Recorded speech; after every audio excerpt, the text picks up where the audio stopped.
Joe Biden said he doesn't think much about Vladimir Putin, as Keir Starmer visited the White House for crunch talks on missiles for Ukraine.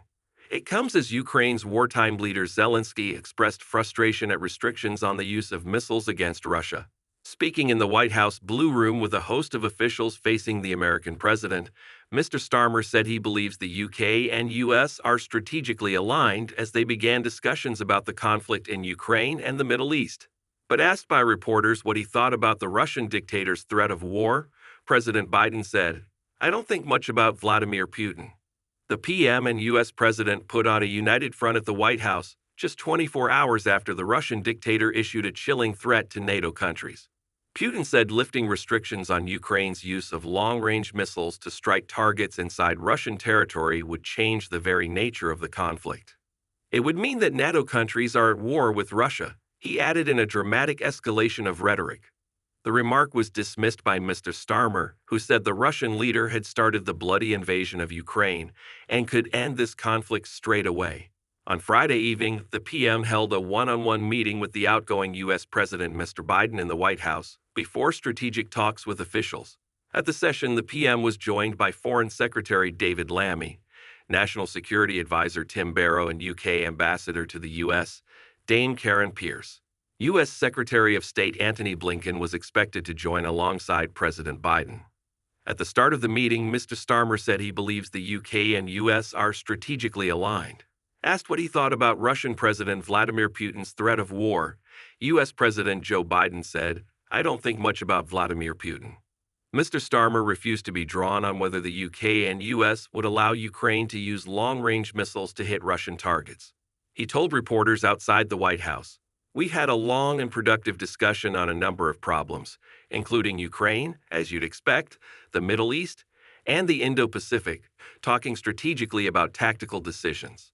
This isn't about a particular decision, but we'll obviously pick up again in UNGA in just a few days' time with a wider group of individuals, but this was a really important invitation from the president to have this level of discussion about those critical issues." Mr. Starmer and Mr. Biden were expected to discuss the conflict in the Middle East and any progress that can be made towards a ceasefire in Gaza, where over 41,000 Palestinians have lost their lives. But the talks came amid mounting speculation that Western allies were preparing to ease restrictions on Kyiv's use of long-range Storm Shadow missiles. The weapons, which have already been supplied to Ukraine by the UK, have a maximum range of 190 miles. But under current rules, Kyiv is not able to strike Russian territory. No announcement on changing the restriction was expected on Friday night. But Ukraine's wartime leader Zelensky said Putin had no interest in ending the war and was content to send people to their deaths. He said it was difficult to hear from international partners.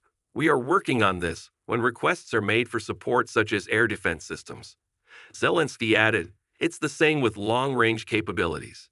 Anyone who sees at a map where Russia launches its strikes from, trains its forces, keeps its reserves, locates its military facilities, and what logistics uses clearly understands why Ukraine needs long-range capabilities."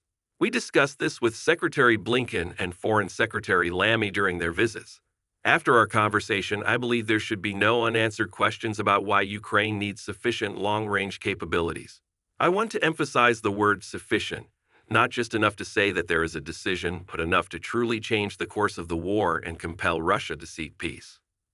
During a whirlwind 24-hour visit to Washington, D.C., the PM's second trip to America since Labor's election landslide, he received a red carpet welcome at the Joint Base Andrews Airport before a motorcade ferried him to the UK ambassador's residence. Mr. Starmer, who was accompanied by his powerful Chief of Staff Sue Gray, told reporters on board the UK government plane he was not expecting to meet U.S. Vice President Kamala Harris. The Democratic nominee in November's presidential election was campaigning in swing states. "As you'd expect," the PM said. Separately, the Ministry of Defense revealed on Thursday that Royal Navy warships had spent the last week shadowing 4 Russian vessels that sailed through the Channel and North Sea.